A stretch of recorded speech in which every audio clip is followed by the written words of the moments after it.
Hey, Raiders fans, buckle up, because today we need to talk about some of the most head-scratching decisions that have been happening with our team recently. I mean, seriously, every time I watch a game, I feel like I need to take notes just to try to understand what the coaching staff is thinking, or if they're even thinking at all. Take the matchup against the Kansas City Chiefs, for instance. From the moment the game kicked off, you could see that something just wasn't clicking. And no, it's not only about the players underperforming. Sure, the talent on the field matters, but the way this team is being managed from the sideline has left fans scratching their heads more than once. It feels like every decision, every call, every play selection is a chance to ask, did anyone actually think this through? Let's start with the ground game, because that was just baffling. Ashton Gentry, one of the few bright spots who could have made an impact running the ball, ended up with only 6 carries for the entire game. 6. That's it. And if you rewind to the first drive, it gets even worse. 5 passing plays from Geno Smith and 1 carry for Gentry. That's literally the blueprint for a one-dimensional offense. And even if some plays got nullified by penalties, the distribution still doesn't make sense. When you are behind and the defense is imposing pressure, wouldn't you want to at least give your running back a chance to find rhythm? Instead, the strategy seemed to be to throw over and over again, leaving Gentry almost completely out of the equation. It's hard to wrap your head around this, especially when a balanced attack could have at least kept the Chiefs honest. And speaking of decisions that make zero sense, let's talk about the rookies. These are young players, drafted to grow, develop, and eventually become cornerstone pieces for the team. Yet, their opportunities on the field are shockingly limited. Tonka Hemingway and J.J. Pago were healthy but remained inactive. The team drafted 11 new players, and in total, they barely accumulated 88 snaps among them. Most of those snaps went to just 3 players: Dante Thornton Jr., Ashton Gentry, and Jack Bess. What about Darian Porter or Caleb Rogers? Minimal to no action. If this is truly a rebuilding phase, shouldn't the team be pushing these rookies into the lineup to see what they can do, to give them a taste of real NFL game speed? Instead, it feels like development takes a back seat to maintaining a status quo that clearly isn't working. Now, moving to the quarterback situation, it is impossible to ignore what's happening with Kyle Blue Kelly. Week after week, he's allowed the most receiving yards in the league, and opponents target him relentlessly. Yet somehow, the coaching staff continues to give him extended opportunities while neglecting other players who could arguably bring more upside. Imagine drafting a rookie quarterback in the 3rd round with only 1 year of experience at the position, and he shows flashes of athleticism and potential. You'd think the logical move would be to give him reps to grow and develop in real game situations, right?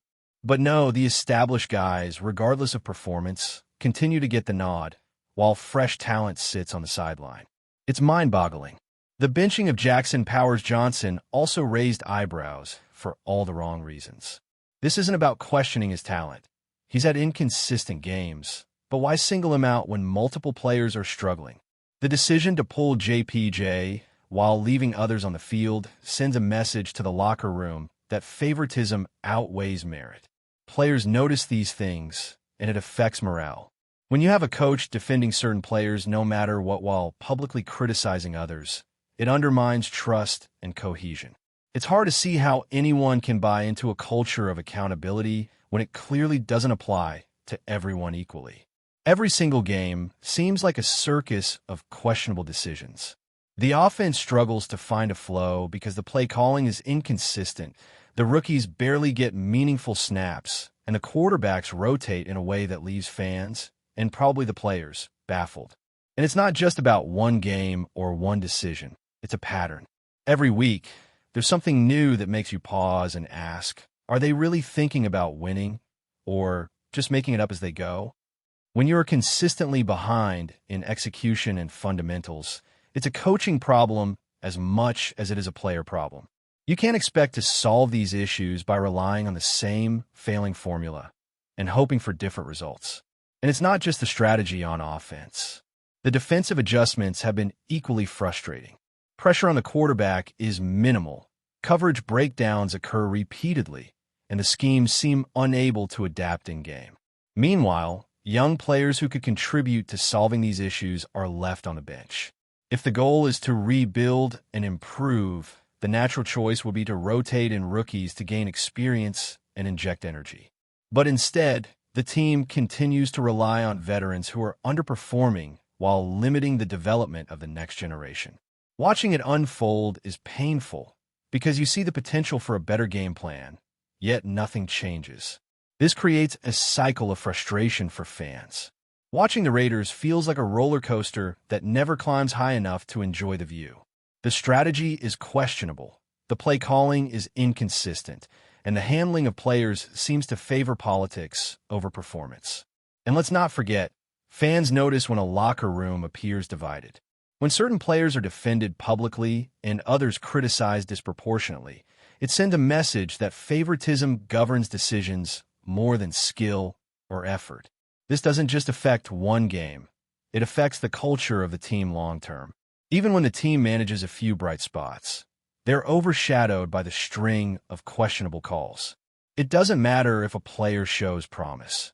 If the coaching staff doesn't have a coherent plan to integrate and develop talent, it's wasted potential. Each week, watching the Raiders is like seeing an unfinished puzzle where some pieces are completely ignored while others are forced into the wrong spots. The results are predictable: chaos on the field, confusion among players, and frustration in the stands. And then there's the public narrative from the sideline, defending underperforming players while benching others, creating a sense that merit doesn't determine opportunity. Geno Smith, for instance, continues to receive public backing even when the results don't justify it, while others like JPJ are singled out for criticism and limited playing time. This isn't just a tactical problem, it's a leadership issue. Fans see it, players feel it, and it all contributes to an environment where performance and potential are secondary to internal biases. Every single moment of the game seems like a missed opportunity. The plays that could have shifted momentum are squandered because of questionable decision-making. The rookies sit inactive. The game plan favors predictability over creativity, and the quarterbacks rotate without clear reasoning. Meanwhile, the opposing team exploits weaknesses that could have been addressed with proper adjustments. It's exhausting to watch, and it's hard not to feel that the Raiders are their own worst enemy.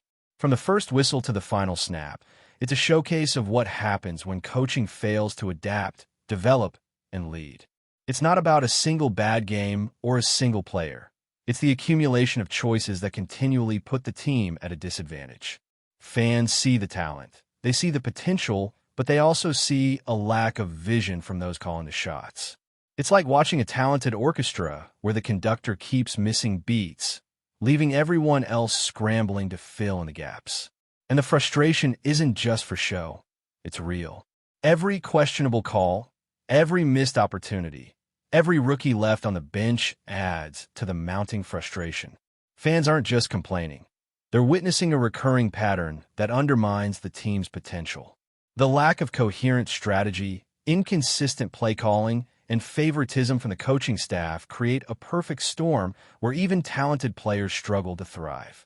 At some point, you just have to stop and ask yourself what exactly the Raiders' identity even is right now. What are they trying to be? Because from what we're seeing on the field, it's like the coaching staff is caught in two different worlds. One where they believe they can compete right now, and another where they claim to be rebuilding. But when you try to live in both, you fail at both. That's exactly what's happening. Every decision that comes out of this staff looks like it's based on panic or ego instead of a long-term plan. There's no rhythm, no cohesion, and definitely no trust between the guys wearing the helmets and the ones holding the clipboards.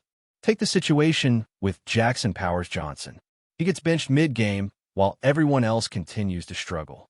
That move alone speaks volumes. You can't single out one player and pretend that fixes anything. What's the message you're sending to the locker room? That accountability only applies to certain people? That if you're not in the coach's inner circle, your job is never safe, no matter how much effort you put in?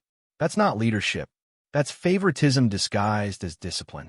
And don't get me wrong, nobody's saying JPJ played a flawless game. But if you're going to bench him for mistakes, you better hold the rest of the offensive line to the same standard. Otherwise, the message falls flat and you start to lose the locker room. And that's exactly where I think things are heading. The frustration isn't just coming from fans anymore. It's bubbling up from inside the organization. You can sense it. Players talk, agents talk, and when you start hearing whispers that guys are tired of the mixed messages, it's because there's truth behind it.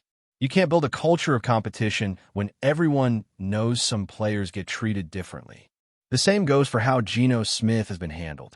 Pete Carroll continues to defend him after every bad game, making excuses about not having enough plays, or the game getting away early, or the defense not giving him enough chances. That kind of public defense doesn't just protect Geno, it isolates the rest of the team. Imagine you're a lineman, or a receiver, or even a rookie trying to make your mark, and you keep hearing your coach defend the same veteran quarterback no matter how bad things get. At some point, you start to ask, why should I bust my tail for someone who never gets held accountable? That's when cracks start forming in the foundation. That's when leadership starts to lose its grip. And honestly, that's where it feels like this Raiders locker room is right now, split between frustration, confusion, and exhaustion. It's also why fans are getting louder. People are tired of watching the same mistakes every single week. You can deal with losing if you see progress. You can deal with mistakes if there's a sense of learning. But what you can't deal with is watching the same errors repeat themselves over and over while the coaching staff stand at the podium acting like it's all part of some bigger plan. Because let's be honest, there is no plan. If there was, we'd see at least some consistency, some spark of growth, something that tells you, okay, they're building towards something. But instead, it's just a carousel of questionable choices. Every week, we get the same show: miscommunication, penalties, poor time management, and a total lack of in-game adjustments. You start to wonder if anyone on that sideline actually understands the momentum of the game. The Chiefs didn't even have to play their best football to dominate. That's how bad it was. The Raiders made it easy for them by beating themselves before the game was even halfway over. And it's one thing to get outplayed by a better team. It's another thing entirely to hand them the game through stubbornness and bad decision-making. It feels like Pete Carroll is coaching on autopilot, relying on instincts that worked a decade ago, but don't translate anymore. You see flashes of his old energy, but the game has changed. The players have changed. The way teams prepare, scheme, and adjust, it's all evolved. And if you're not evolving with it, you're falling behind. Right now, Pete looks like a guy still trying to drive a manual car in a world that's gone fully electric. You respect what he's done in the past, but respect doesn't win you games. Execution does. Adaptation does. Before we continue, don't forget to subscribe to our channel and give this video a like. Your support helps us keep bringing you the latest updates on our Las Vegas Raiders. And don't be shy. Drop your thoughts on the news in the comments below. Whispers are turning into headlines in Las Vegas as Dalton Risner, the seasoned offensive lineman, reportedly touches down in Sin City, signaling a potential shakeup for the Raiders' offensive front. Sources close to the team suggest that the veteran lineman has agreed to terms, though official confirmations are still tantalizingly absent. For months, speculation has swirled about the Raiders' plans to solidify their line, and the arrival of Risner seems to feed the rumor mill perfectly. Insiders hint that the move could be a game-changer for the Raiders, who have struggled at times to protect their quarterback and establish a consistent running game. Risner, known for his blend of strength, intelligence, and relentless tenacity on the field, could be exactly the missing piece in a line that has seen its fair share of turbulence. Fans have taken to social media, buzzing over the prospect, with many envisioning a revamped offensive strategy that could push the team into a more competitive bracket this season. Though the contract details remain under wraps, whispers suggest that the deal is structured to reward both performance and durability, a sign that the Raiders see Risner as a long-term cornerstone rather than a short-term fix. Coaches are reportedly excited about the chemistry he could bring to the locker room, with teammates anticipating that his work ethic might elevate the entire unit.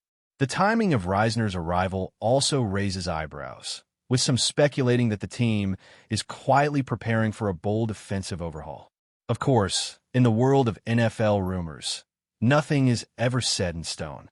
Fans and pundits alike are dissecting every image and snippet of information from the airport arrival to locker room chatter. Some suggest that this signing could trigger further moves, with the Raiders potentially chasing additional reinforcements to complement their revamped offensive line. For now, the energy around Las Vegas is electric, as the mere presence of Dalton Risner hints at a team determined to rewrite the narrative of last season. Whether it's hype or the real deal, one thing is certain. The Raiders' offensive line just became the center of attention, and Dalton Risner is at the heart of the storm. That's it for this update. If you enjoyed the video and want to stay updated with exclusive news about our Las Vegas Raiders, be sure to subscribe to our channel and hit that like button. We can't wait to hear your thoughts in the comments. See you in the next video.